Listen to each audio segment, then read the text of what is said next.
Like many people, I like to hike and camp in the wilderness, but I also like the Siege stove and any equipment that I own to also function well in situations that are survival related, natural disasters, anything of that order. And because of that, I like my equipment to be reliable, not unnecessarily complicated, not waste resources, and be as natural as possible. These are the reasons why I prefer wood over liquid fuels or gas for a stove. Burnable wood, available almost everywhere. The firewood for camping or survival stoves is cost-free. Wood fires are more natural than gas or liquid fuel fires. Firewood and charcoal are more reliable and easily acquired, unlike fuels depending upon technology. Wood fires are romantic. They crackle pleasantly. They do not hiss like gas stoves. Wood fires can be continually fed long into the night, a good background for friendly conversation. For prolonged emergencies such as hurricanes, earthquakes, tornadoes, and flooding, and for extended hiking, extra fuel canisters are not necessary to have or lug around. You do not have to cut short your stay if you do not have enough. Using the Siege stove conserves wood and non-renewable resources. This remarkable stove uses less than 1/10 the wood than does an open fire. With the goal of making the ideal wood stove, after making approximately 14 different wood stoves, the idea finally came to me, why not use the common can?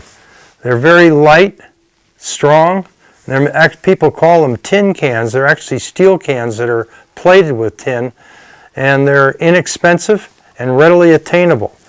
So what I had to do then was figure out all the ideal cross members, and that really took a lot of work. Here are some of the other parts to all these pairs, plus the base. Sometimes I would just use that for fire, and they progressively got better and better, and finally, in the end, they wound up looking like this for the compact ones and the large ones. These right here are made out of stainless steel, and of course they are also made out of titanium. Now let's look at the critical parts to the Siege stove. The amazingly versatile cross members. Strong and lightweight stainless steel and even lighter titanium. They lock into the bottom and top of common cans. They provide the stove with a stable base as well as a broad, stable platform for holding pots and pans. Basic rules for a stove that you need after a disaster. No parts that are prone to breaking down. This includes electric motors, fans, batteries, wires, etc. These extra complications cost money, add weight, and if and when there is an emergency, they can't be counted on. The new Siege stoves are as versatile, rugged, and as uncomplicated as they can be, the result of over 8 years of testing in the development of the perfect stove. The same cross members that can be used with the many sizes of common cans also can be used with the collapsible Siege flat stove, which fits into a Ziploc sandwich bag with the compact cross members. Siege stoves work great for scrambling eggs while simultaneously toasting bread and heating a tortilla. A great bonus on this stove is that you can grill on it too. Fish, meat, chicken. Grilling cannot be done on gas backpack stoves. Because of the heat of a Siege stove, it should be placed on granite or dirt. If on a wooden table, it should be placed on top of a metal lid or pan.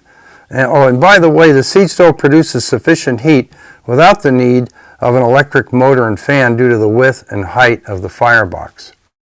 If you need to cook a meal where it is not practical to burn wood, a small alcohol stove can be placed inside a Siege stove on a couple of coat hanger wires or tent pegs or skewers. The Siege stove provides excellent support as well as a windscreen.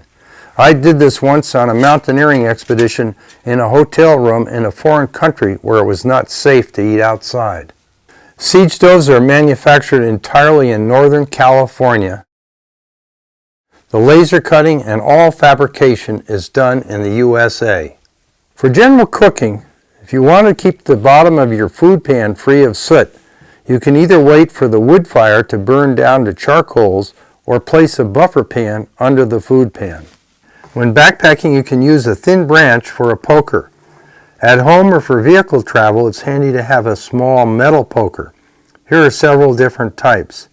If you don't backpack often, but like to be prepared for anything that might happen, all you need to do is drop a set of cross members into your backpack or emergency survival box and have a pot handy and some cans of food. Now you have a way to cook meals and boil water.